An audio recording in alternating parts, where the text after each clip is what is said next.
আমাদের না আমাদের সমাজে আমাদের আশেপাশে কিছু মেয়ে আছে যারা এত হাইফাইভাবে চলাফেরা করে যেন দেখলে মনে হবে যে তারা অনেক বড়লোক ঘরের মেয়ে, অনেক উচ্চবিত্ত ফ্যামিলি, সম্ভ্রান্ত ফ্যামিলির মেয়ে। যেমন সাজগোজ, যেমন গেট আপ, মেকআপ, তেমন তাদের চলন বলন গড়ন, হাঁটার ধরন দেখলে কোনোভাবেই বোঝা যাবে না যে তারা মানে নিম্ন মধ্যবিত্ত ফ্যামিলির একটা সিম্পল মেয়ে যেরকম থাকে ওই ধরনের ফ্যামিলির থেকেও আরও নিচু ফ্যামিলি থেকে বিলং করে।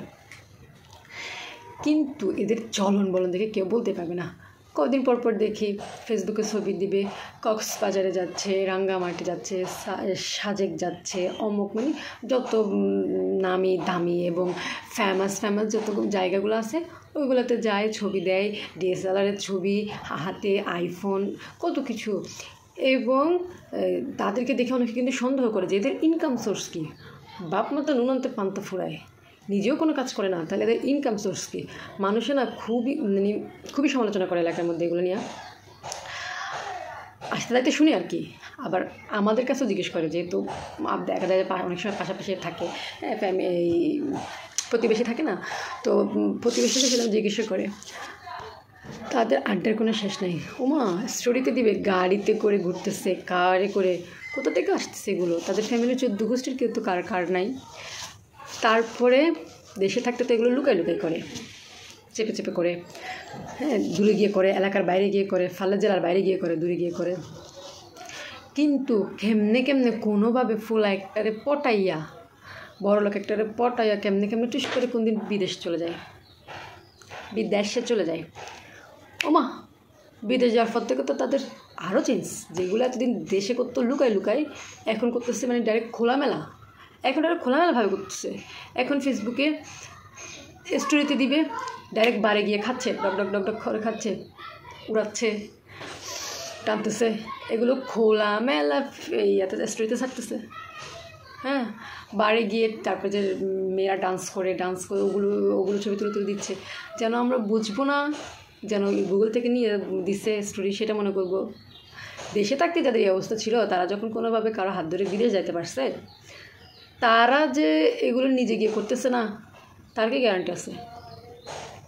আবার কিছু দেখি আজ পর্যন্ত বিয়ে হয় নাই, কিন্তু হানিমুনের পিক আপলোড হয়ে গিয়েছে, কত সুন্দর হানিমুনের সেটিং করা রুম, তারপরে সমুদ্রের পাড়ে হানিমুনের যে করা, কি বলে যে একটা কর্নার করে না, ওই যে প্রপোজ করার জন্য, এই ধরনের বয়ফ্রেন্ড আমরাও কখনো পাই না, এই ধরনের হাজব্যান্ডও আমাদের কপালে জুটে নেই। কিন্তু দেখি বিয়ের আগে তাদের হানিমুন শেষ, মানে এত করছো ভালো কথা, তোরা বিয়ের আগে হানিমুন করছিস ভালো কথা, তোরা ফেসবুকে এক্সপোজ কেন করতেছস, ফেসবুকে দিচ্ছিস কেন? তোদের বিয়ে হয়নি, তোরা যাই যে হানিমুন গ্যাদারিং করতেছস, সেগুলো যখন ফেসবুকে দিচ্ছিস, এগুলো দেখে তো সবাই বুঝেই যাচ্ছে যে তোরা বিয়ের আগে হানিমুন করছিস। তো তোরা করছিস ভালো কথা, লুকায় রাখটা, নিজের মধ্যে রাখ না, কিসের জন্য মানুষকে দেখাচ্ছস?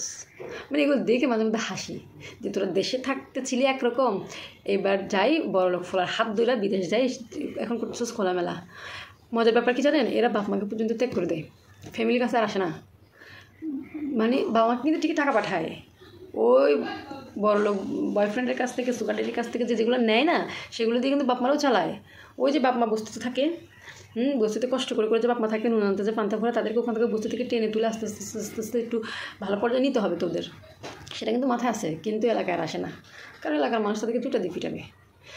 মজার ব্যাপার হচ্ছে যে বাপ মাকে টানে না, বাপ মা কিছু বলে না, সেজন্য বাপ মা জানে মেয়ে বিয়ের আগে এগুলো করতেছে, মানুষজন সমালোচনা করতেছে, বিচার দিচ্ছে, তখন তাদেরকে বলে না আমার মেয়ে এগুলো করে না, আমার মেয়ে তো চাকরি করে। আরও মজার ব্যাপার কি জানেন, পড়ালেখাও করে না, চাকরি করতেও করবে, পড়ালেখাই তো নাই, 6-7 পড়ছে, তারপর আর পড়ে নাই, 8 পর্যন্ত পড়ছে, তারপর আর পড়ে নাই।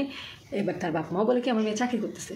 তো ভাই আমরা তো পড়ালেখা করি, আমরা চাকরি করতে মাস গেলে 10,000 টাকা কামাই করতে মাথার গাম পায়ে পড়ে মানে রক্ত পানি হয়ে যায়, সেখানে তারা নাকি পড়ালেখা না করে চাকরি করে বাপ মায়ের এতগুলো টাকা পাঠাচ্ছে।